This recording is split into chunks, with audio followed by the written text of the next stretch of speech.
Mankind has come a long way in a short time. From simple stick huts to towering skyscrapers, from ox-drawn carts to self-driving electric cars, from cave paintings to anime. And we owe all of that progress to a single, all-powerful force that has driven humanity forward since the dawn of history. Thirst.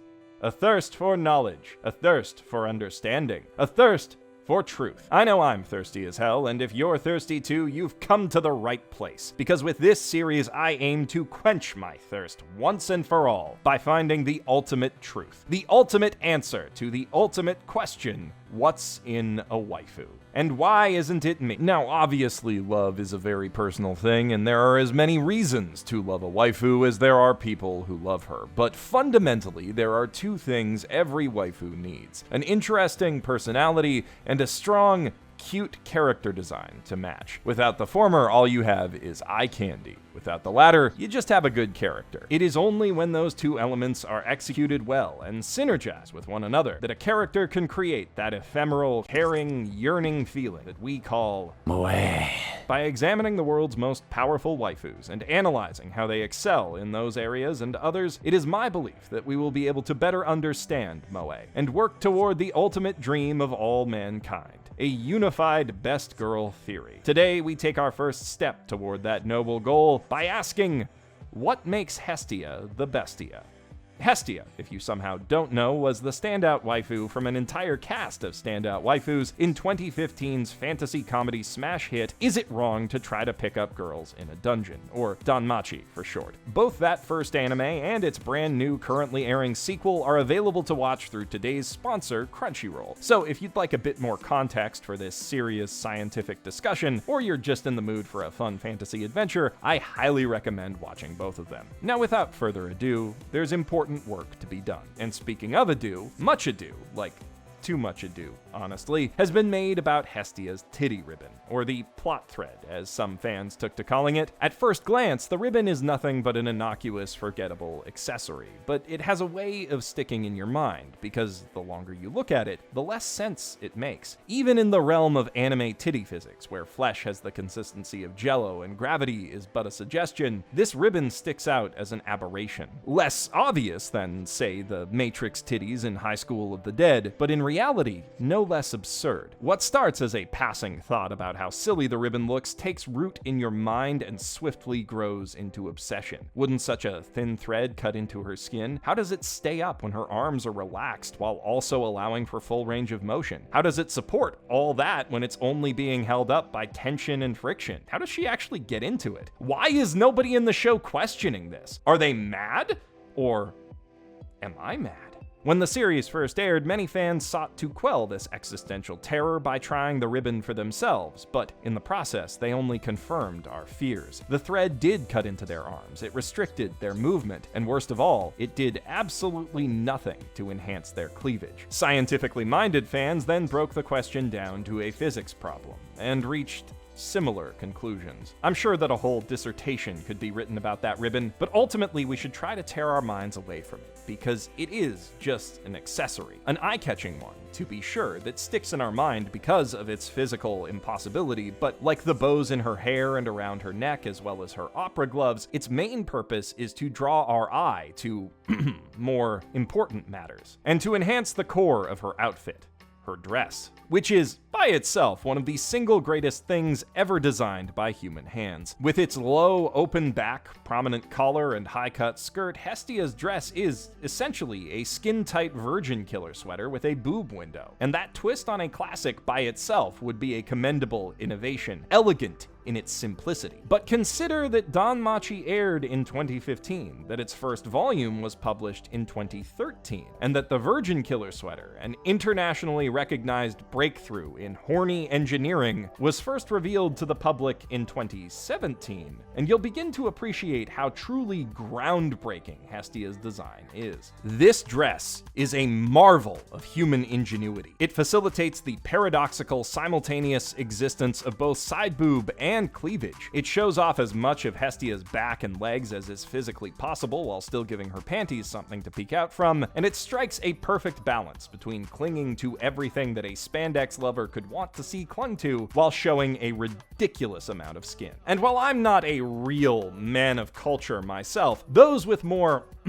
refined tastes will also note that she walks around barefoot with her armpits out. The only classic element missing from this equation is absolute territory and thigh highs, but then the lack of that does kind of set Hestia apart from her waifu contemporaries. And the simplicity of this outfit in both design and color is, I think, a big part of what makes it so memorable and distinctive. Of course, good waifu design isn't just about the outfit. What's around and underneath it is just as important. Real people don't wear the same thing all the time, after all, and if someone's gonna daydream about dating a waifu or holding hands with her, other aspects have to be taken into consideration as well. Exaggerating one or two aspects of a character's body can go a long way toward making their design more memorable. And I can immediately think of at least two aspects of Hestia's design that stand out. Not to put too fine a point on it, but she's stacked. She's also short, which only serves to enhance her general air of stackedness, and makes her loud, energetic outbursts come off as precocious and endearing. She's definitely playing to a type, and that's vital in waifu design because you're more likely to single someone out as your favorite if you feel like they're specifically appealing to you. And for many weebs, declaring one's undying devotion to a drawing is as much an act of self-expression as it is an act of love? Of course, arguably the most important place that you need to make your waifu stand apart is in her hair and face. With anime's predilection for candy colors, long black hair isn't all that common, and it's even more rare to see it on a bubbly, outgoing waifu like Hestia. Just seeing such dark hair done up in buoyant, playful twin tails above a bright blue set of eyes feels a bit novel, and that novelty makes Hestia memorable regardless of what she's wearing. Of course, those elements do complement, and in the case of her hair, contrast with her usual outfit, as well as her more decorative evening gown, which follows the same color palette and design quite nicely. But interestingly, they clash a bit with the uniform she's made to wear while walking around town. From the maid uniform she wears at Hephaestus's workshop to the dealy boppers and pink apron that she has to wear at her food stall, she never quite looks like she belongs at her odd jobs. That's not a bad thing, though. In fact, it creates the impression that she's self-sacrificing and adaptable, willing to take on roles that she's not necessarily comfortable in order to do her part for her family. And that's the key to good waifu design. You can have all the visual sex appeal in the world, but if it doesn't help us connect with your character, it won't amount to much. Now, you can tell a lot about someone from who they fall for and how they treat them. Hestia, for example, is a shameless romantic, and she loves Bel precisely because he's a romantic too. While he's not physically strong at first, and he's a bit of a naive doofus, he's optimistic, loving, and humble, and he earnestly believes in the heroic ideal to which he aspires. Between the two of them, she's certainly the more practical one, quick to doubt people outside her family, and even quicker to go after any who she thinks might have designs on Bel. But crucially, even when it makes him vulnerable, she does what she can to nurture Bel's trusting, kindly nature instead of pushing him to be more cynical and defensive. When Lily is scheming to rob him early on, for example, she doesn't really step in to stop it. She lets Bel handle it in his own way and take a risk that ultimately pays off by converting Lily into a loyal, lifelong friend. And while she's quick to complain and express her jealousy, she also sits back as Bel pursues his feelings for Eyes, because she knows that he will only get stronger if he's able to follow his heart.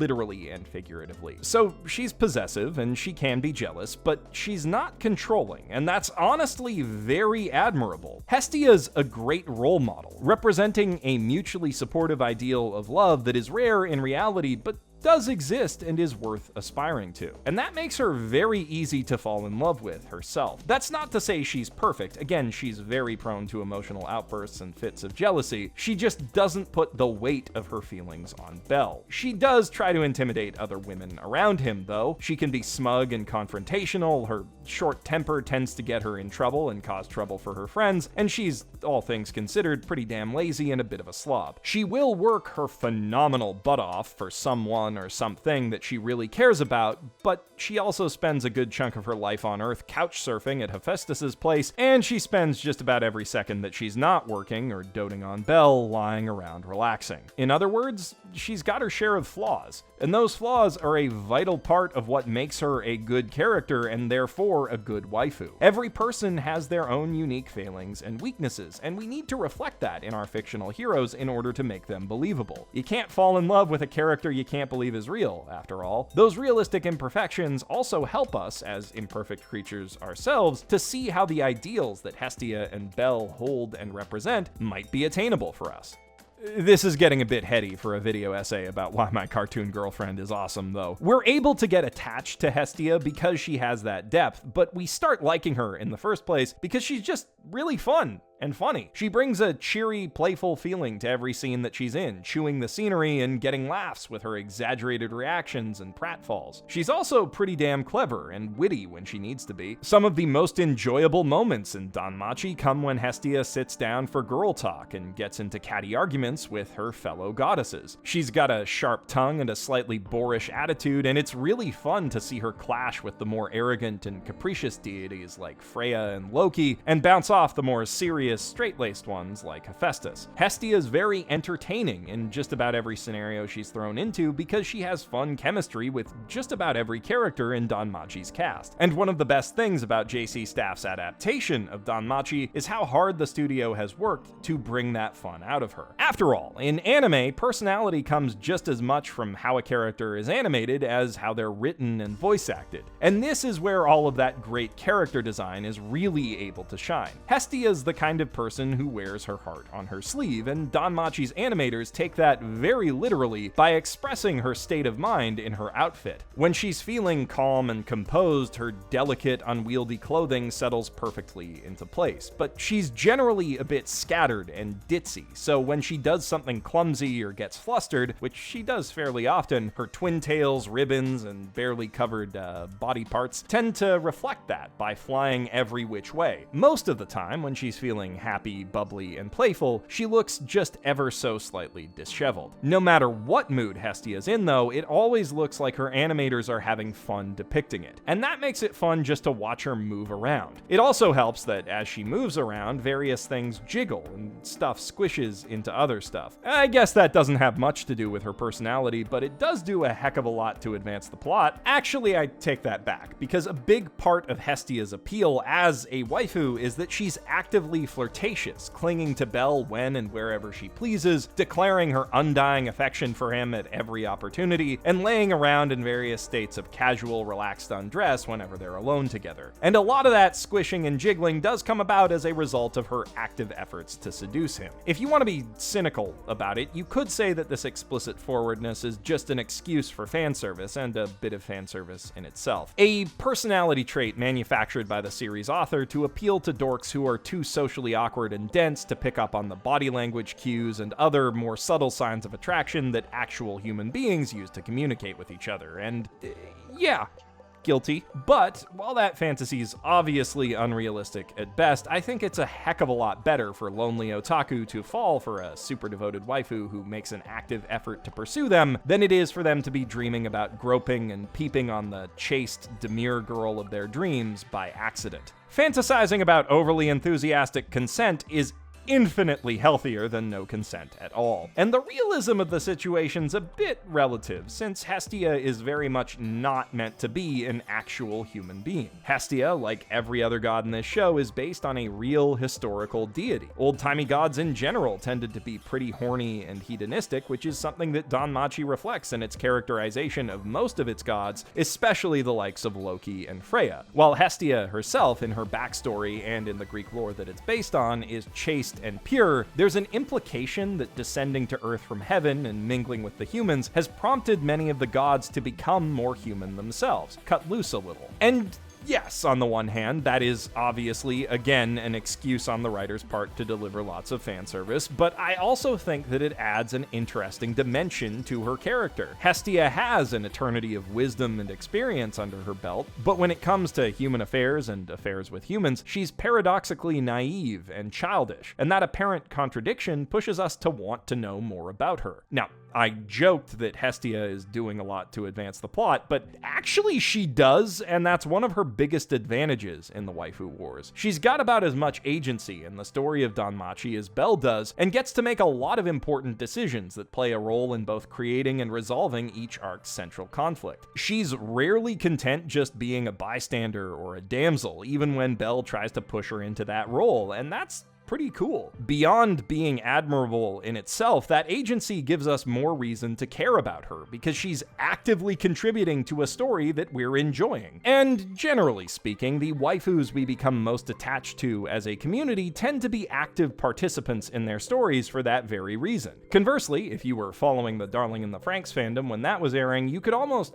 physically feel interest in 02 dropping off as she transitioned from being an active character to a passive plot device. A good waifu is fundamentally just a good character who you happen to wanna, do stuff with, and to, and on, and in. So creating a memorable waifu does kinda require pandering to the predilections of your audience, but only to the point that it doesn't get in the way of strong characterization. And Hestia has earned her place in the waifu pantheon by fully embodying, in one sense quite literally, both of these qualities. If you haven't had the pleasure of watching her in Danmachi yet, or you haven't caught up on Hestia and Belle's latest adventures, then I highly recommend checking it out at the link in the doobly-doo on Crunchyroll. The 14-day free trial you'll get by going to crunchyroll.com/basement will give you plenty of time to binge the first season and get caught up on the second. And that's far from the only thing you can enjoy with your membership in the world's premier streaming service for anime.